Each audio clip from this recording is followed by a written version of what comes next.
I want to share with you a story that I never imagined I would live through. A story that still stings every time I think about it. My son's wedding was supposed to be the happiest day of his life, and mine too. But instead, it became the day I felt the deepest humiliation of my life, delivered by the very woman he chose to marry. Let me take you back to the beginning. My son, Daniel, was always the light of my life. After losing my husband when Daniel was only 10 years old, I devoted everything I had to raising him. I worked long hours, sacrificed my own dreams, and poured my heart into making sure he had the opportunities he deserved. And when he met Melissa, the woman who would become his wife, I thought, finally, my son has found happiness. At first, Melissa seemed polite, sweet, even. But there were small things I noticed, little remarks she'd make when Daniel wasn't around. A flash of annoyance if I gave him advice, or the way she rolled her eyes when he hugged me. I brushed it off.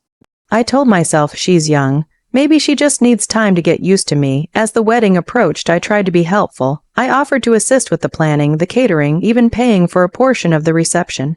But every time Melissa shut me down, she insisted on handling everything with her family. I wasn't even included in choosing the venue, the menu, or the decorations. I told myself it doesn't matter as long as Daniel is happy.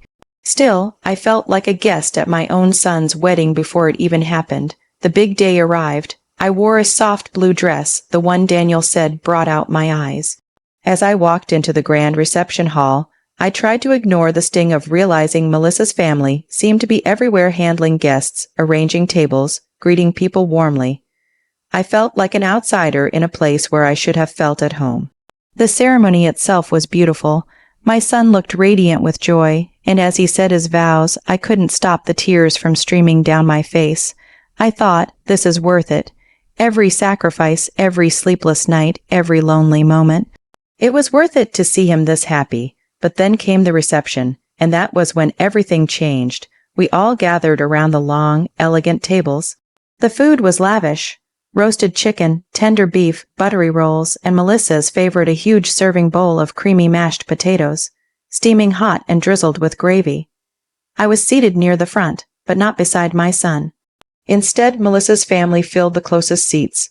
I felt awkward, out of place, but I smiled, determined not to let it ruin the night. Then it happened, the moment that would forever stain my memory of that day. Melissa walked behind me, carrying her plate. At first, I thought she was just passing by, but as she leaned in close, she whispered something so sharp I'll never forget. You've had his love long enough. Now it's my turn. And before I could even process what she said, I felt her hand on the back of my head. In one swift, humiliating motion, she shoved my face straight into the steaming mashed potatoes. The room went silent. Gasps filled the air. My cheeks burned not just from the heat of the food, but from the sheer humiliation. I pulled myself back, gravy dripping down my face, my dignity shattered in front of everyone, my son, my relatives, her family, the guests. And Melissa, she just laughed, a cold, mocking laugh, and my son's face was frozen in shock. The room froze, forks paused midair. Laughter that had filled the reception just moments ago dissolved into a heavy silence. I sat there, stunned, my face smeared with gravy, potatoes clinging to my hair and dress. The burn on my cheek was nothing compared to the sting in my heart. I couldn't breathe. I couldn't even lift my eyes to meet anyone's gaze. The whispers started almost instantly. Oh my goodness, did she just, her own mother-in-law? Melissa stood tall, smirking as if she had won some kind of twisted victory, and then she laughed. Not nervously, not playfully, but cruelly, the kind of laugh that made it clear this wasn't an accident. This was deliberate. My son, Daniel, stood frozen at the head table, his jaw clenched, his eyes wide with disbelief. For a moment I thought he would rush to my side. I thought surely my son would defend me, but instead he hesitated. That hesitation cut deeper than the humiliation itself. I slowly pulled a napkin from the table, wiping at the mess dripping down my face, trying to hold myself together while dozens of eyes burned into me. My hands shook as I dabbed at my cheek, my chest heaving as I fought back tears. Melissa, one of her bridesmaids, finally gasped. What on earth was that?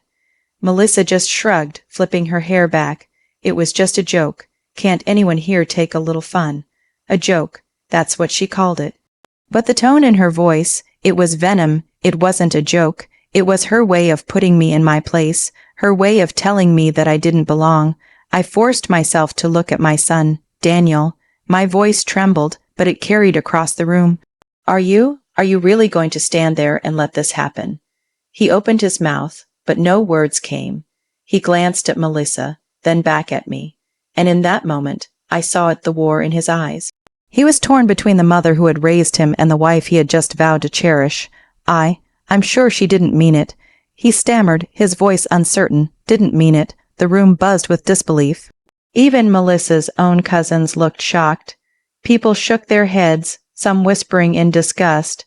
A few even put down their forks, as if the food itself had lost all taste after witnessing such cruelty. I stood, my chair scraping loudly against the floor. My legs wobbled, but I forced myself upright. I came here today to celebrate my son. I said, my voice breaking but growing stronger with every word. I wore my best dress. I smiled through the pain of being pushed aside in all the planning. I swallowed my pride when I was treated like a guest in my own son's life. But this, I gestured at my ruined dress, the mashed potatoes still clinging to my skin. This is more than I can bear. Gasps rippled again. Melissa rolled her eyes dramatically. Oh, please don't make a scene. It's my wedding, not your pity party. And that's when something in me snapped. I had been quiet for too long. Too polite, too forgiving. I took a step closer to her, my eyes locked on hers. Melissa, you may be my son's wife, but you will never earn respect by humiliating others. Not me, not anyone. The hall went silent again. Melissa's smirk faltered, just for a second, but she quickly recovered, crossing her arms. Respect, you had your time. Daniel is mine now. Maybe you should learn your place. My heart twisted at those words. She said it out loud. What I had feared all along, she wanted to erase me from Daniel's life. The tension in the room was unbearable. Guests shifted uncomfortably, some clearly wanting to leave. My sister, who had traveled from 2 states away, rushed over with tissues, trying to comfort me. You don't have to stay, honey. She whispered in my ear, this isn't right. But before I could answer, something unexpected happened. Daniel finally moved. He walked down from the head table, his face pale, his steps heavy. He stopped between me and Melissa, his hands trembling. Mom, he said softly, almost like the little boy I once knew. I don't know what to say. Then say the truth. I told him. My voice cracked, but I refused to look away. Say whether you believe this was right or wrong. And Melissa's hand shot out, gripping his arm. Daniel, don't do this here. It's our wedding day. She's just trying to steal the attention, as always. I saw him flinch at her words. And in that split second, I saw the man I had raised, the boy who used to hold my hand when he was scared, the teenager who used to promise me that no matter what, he'd always love me. His eyes filled with tears. He turned to Melissa. Why, he whispered, why would you do this to her, to my mom? Melissa's face hardened. Because she doesn't know her place. Because if you don't set boundaries, she'll always be in our lives, making decisions, controlling you. I did what had to be done. The crowd gasped again. People couldn't believe she was admitting it out loud. And me, my heart shattered all over again. She wasn't just humiliating me. She was declaring war. Daniel closed his eyes, his jaw tightening. And then slowly he turned back to me. Mom, I'm so sorry. His voice cracked. You didn't deserve this, not after everything you've done for me. Tears spilled down my cheeks. I wanted to hug him, but I also wanted to run far, far away. The room buzzed with whispers, all eyes locked on us. Guests leaned forward, hungry to see what would happen next. Would Daniel side with his bride, or with the mother who had raised him? And then Daniel said the words that changed everything. I can't ignore this, Melissa, what you did. It was cruel, and it was wrong. If you can treat my mother this way in front of everyone, what does that say about the way you'll treat others? Melissa's jaw dropped. Are you seriously turning this around on me on our wedding day? The hall erupted in murmurs again. Some nodded in agreement with Daniel. Others shook their heads in disbelief, but one thing was clear. The perfect wedding facade was shattered. And deep inside, I knew this was only the beginning. The room was frozen in silence, every eye glued to me as I stood there, mashed potatoes sliding down my cheeks, my dress ruined, my dignity shattered. My hands trembled as I grabbed a napkin, trying to clean my face, but the damage was already done. I could hear muffled gasps, whispers, and even a few snickers from the bride's friends. It was the most humiliating moment of my life. I turned toward my son, Daniel, searching his face for some kind of reaction, for defense, for outrage, for anything. But instead of rushing to my side, he just stood there, frozen, his mouth slightly open, his eyes darting between me and his new wife. "Daniel," my voice cracked thick with pain, "Are you going to say something?" But before he could speak, Emily, the bride, burst out laughing, not just a chuckle, a loud, mocking, high-pitched laugh that seemed to echo in the entire hall. "Oh, come on, don't take it so seriously," she smirked, wiping a tear of laughter from her eye. "It's just a joke, a funny wedding prank. Loosen up, it's supposed to be a celebration." A joke, that was her excuse. Humiliating me, shoving my face into hot mashed potatoes in front of hundreds of people, was her idea of humor. I could feel my blood boiling, my chest tightened, my breathing quickened. A few guests, clearly uncomfortable, tried to resume their conversations, but most just stared, waiting for what would happen next, and then I heard it. One of Emily's bridesmaids whispered a little too loudly, "Well, she kind of deserved it, didn't she? She's always been acting like she's above everyone." The words pierced me like a dagger. Deserved it.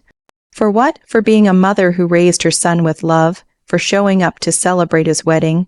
I felt weak in the knees, and I clutched the table for balance. "Enough," I said, my voice trembling but firm. "This is not how you treat family. This is not how you treat the woman who raised the man you married today." Emily rolled her eyes, arms crossed, clearly enjoying the spotlight. "You're being dramatic. Honestly, you've been trying to steal attention from us since this wedding planning started. Maybe this will remind you it's not your day." Her words silenced the hall again. I saw Daniel flinch. He opened his mouth, then closed it, as if torn between his wife and his mother. My heart broke all over again. I wanted him to defend me. I needed him to, but he stayed quiet. So I straightened my shoulders, wiped the potatoes off my face as best I could, and looked Emily straight in the eye. "If you think humiliating me makes you powerful," I said, "then you don't understand what true strength is. And if Daniel thinks this kind of behavior is acceptable," I turned toward him, "then maybe I've failed as a mother." The words hung in the air like heavy smoke. Daniel's face paled. Emily smirked. Guests exchanged nervous glances, but inside me, something shifted. I realized I could either stay silent, swallowed by embarrassment, or I could make a stand. Not just for myself, but for the respect I deserved. And in that moment, I chose the latter. I placed the napkin down, lifted my chin, and said, "You may have ruined this dress, but you will not ruin my dignity, not today." Then I walked out of the reception hall, head held high, leaving everyone in stunned silence. I walked out of the hall with mashed potatoes still clinging to my hair, and my face burning with both shame and rage. My heels clicked against the marble floor of the reception venue as I tried to hold myself together. My chest ached, but I forced myself to breathe slowly. Outside, I leaned against the wall, tears streaming down my cheeks. I couldn't believe it. My son's wedding, supposed to be one of the happiest days of my life, had turned into a nightmare. My own daughter-in-law had publicly humiliated me, and my son had just stood there silent. I thought I would be left alone outside, but within minutes, a few guests trickled out. Some of Daniel's childhood friends came up to me quietly. Aunt Mary, one of them said softly, "I'm so sorry you had to go through that. It wasn't right. Emily went too far." Another added, "We all saw Daniel freeze up, but that doesn't excuse it. You didn't deserve that." Their words gave me a tiny sliver of comfort, but inside, my heart still felt shattered. Back inside the hall, meanwhile, the atmosphere was shifting. Guests who once smiled at the bride were now whispering among themselves. A few even confronted Emily. "I can't believe you did that to Daniel's mother." One woman said, her voice low but sharp, "That wasn't a prank, it was cruelty." Emily, still laughing, tried to brush it off. "Oh, please, everyone's being too sensitive. It's a wedding. People play pranks all the time. But the more she tried to dismiss it, the worse she looked. Her laughter started to sound hollow. And Daniel, my son, he sat at the head table, staring down at his untouched food, his face pale. He looked torn apart, glancing between his wife and the empty seat where I had been. Finally, his best man, his cousin Michael, leaned in and whispered something that hit him like a slap. I wasn't there to hear it, but I later learned Michael said, "Are you really going to let her treat your mother like that? The woman who raised you, worked 2 jobs so you could go to college, who never missed a game, never missed a birthday. She didn't deserve this." Those words must have shaken him because Daniel pushed back his chair and stood up, his jaw tight, his fists clenched. The room quieted instantly, all eyes on him. Emily, sensing trouble, reached for his arm. "Danny, don't," but he pulled away. His voice when it came was low but steady. "That wasn't funny, Emily." The room went dead silent. Emily's smile faltered. "What do you mean?" she asked, forcing a laugh. "It was just a joke." Daniel shook his head. "No, it wasn't. You embarrassed my mother, the woman who gave me everything. You turned our wedding into a stage for cruelty." Gasps filled the room. Emily's face turned red, but she still tried to salvage control. "You're overreacting. Everyone knows your mom tries to control everything." She was trying to steal the spotlight. But Daniel's next words made the entire hall freeze. "My mother never stole the spotlight. She gave it. Every chance she got. She gave it to me, to my future, to this very day, and you." He pointed at her, his voice shaking with fury. "You destroyed it with your selfishness." Guests murmured, some nodding, some glaring at Emily. Emily's jaw dropped. "You're taking her side on our wedding day." Daniel's voice cracked with emotion. "She's my mother, Emily. She's family. If you can't respect her, then what kind of wife are you going to be?" Emily tried to fight back, but the tide had turned. The guest's judgment was now heavy in the air, and her smugness had evaporated. Meanwhile, outside, I had no idea what was happening. I was sitting in the parking lot, ready to call a cab and go home, when the doors burst open. Daniel came running out, his tie loose, his face wet with tears. "Mom," he shouted, his voice breaking. I turned stunned as he rushed toward me. He dropped to his knees in front of me, right there in the parking lot, his hands shaking. "Mom, I'm so sorry. I should have defended you. I should never have let that happen." Tears welled in my eyes again. I touched his cheek gently. "Daniel, I just wanted you to be happy today." "But how can I be happy?" he said, "when the woman I love humiliated the woman who gave me life." At that moment, the guests began spilling out of the hall, whispering, watching. Emily was nowhere to be seen. The night wasn't over, but everything had changed. Daniel was still kneeling before me in the parking lot, his hands trembling as they clutched mine.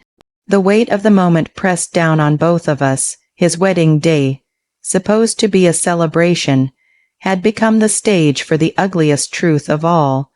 Respect, love, and loyalty cannot be forced, and once broken, they are hard to repair. I wiped his tears with my thumb, forcing a gentle smile.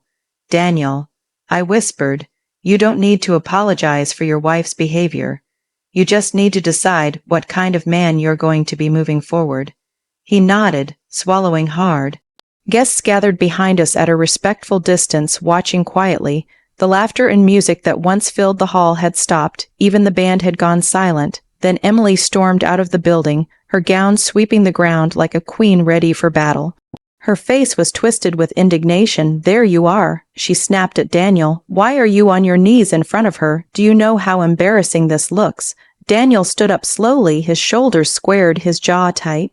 He turned to face her, and his voice cut through the night like a blade. "No, Emily, the only embarrassing thing tonight is how you treated my mother. You made me ashamed of the woman I married."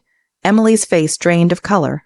She looked around at the guests, expecting someone, anyone, to back her up, but the silence was deafening. No one rushed to her defense. Instead, whispers rose in waves, condemning her actions. An elderly aunt stepped forward. "I've been to many weddings in my life," she said sternly, "but I've never seen a bride humiliate her mother-in-law this way. Shame on you." Others murmured in agreement. The tide had fully turned against Emily. Emily crossed her arms, her voice dripping with defiance. "Oh, please, everyone's acting like she's some saint. She was criticizing me all day. my dress, my flowers, my choices. I was just putting her in her place. I gasped softly. Emily, that's not true. I never said a word against your choices. I smiled, I clapped, I cheered. I wanted this to be perfect for you. Daniel's eyes burned with fresh anger. Even if she had made a comment, does that justify humiliating her in front of everyone, smashing her face into food like she's nothing? That's not a prank, Emily. That's cruelty. Emily tried to argue again, but Daniel raised his hand, silencing her. I can forgive mistakes, Emily. I can forgive temper, but what I saw today wasn't a mistake. It was who you are. The crowd murmured louder. Guests exchanged uneasy looks. Some shook their heads. Daniel turned back to me, his voice cracking. Mom, you sacrificed everything for me. You raised me when Dad wasn't around. You worked double shifts so I could go to school. You never once asked for anything back. And tonight, when you should have been celebrated as the mother of the groom, you were humiliated instead. By the woman I vowed to love. Tears rolled down my cheeks. Daniel, I don't want you to throw your life away over me. You have to make your own choices. He nodded firmly. Exactly. And tonight, I'm making mine. Emily's eyes widened. What are you saying? Daniel took a deep breath. I'm saying that if this marriage is going to survive, respect for my mother has to be the foundation. And if you can't give her that, then I can't give you the title of my wife. The air went still. Emily staggered back as if he had struck her. You wouldn't dare, she spat. Daniel, we're married now. There's no turning back. But Daniel's words rang out clear and sharp. A marriage license is a piece of paper, but love, real love, requires respect, and right now, I don't see it in you. Emily gasped, clutching her dress as though it might protect her from the judgment all around. So, you're choosing her over me on our wedding night? Daniel's voice softened, but it didn't waver. I'm not choosing between you two. I'm choosing between right and wrong, and what you did tonight was wrong. Until you can face that, until you can make it right, I don't know if we can move forward. The guests erupted in whispers again, many of them nodding in agreement. Some even clapped quietly, as if supporting Daniel's courage. Emily's face hardened. She let out a bitter laugh. Fine, stay with your precious mother then. I don't need this. With that, she stormed off into the night, her gown dragging behind her like a shadow. The silence she left behind was heavy, but slowly Daniel turned to me, his eyes pleading, Mom, I don't know what the future holds, but I promise you this, I'll never let anyone disrespect you again. I placed my hand on his cheek, smiling through tears. That's all I ever wanted, not perfection, not wealth, not grandeur, just respect for family, for love. The guests began to clap, softly at first, then louder, until the parking lot echoed with the sound. Some came forward to hug me, others to shake Daniel's hand. The humiliation I had endured inside the hall was being washed away by the wave of support. That night, Daniel chose to leave the reception early with me. He walked me to my car, holding my hand the entire way. The marriage celebration had ended in chaos, but something far more important had been born: truth. In the weeks that followed, Emily tried to defend herself to friends and family, but the story of that night had spread too far. People remembered the mashed potatoes, yes, but they also remembered Daniel standing tall, defending the mother who raised him.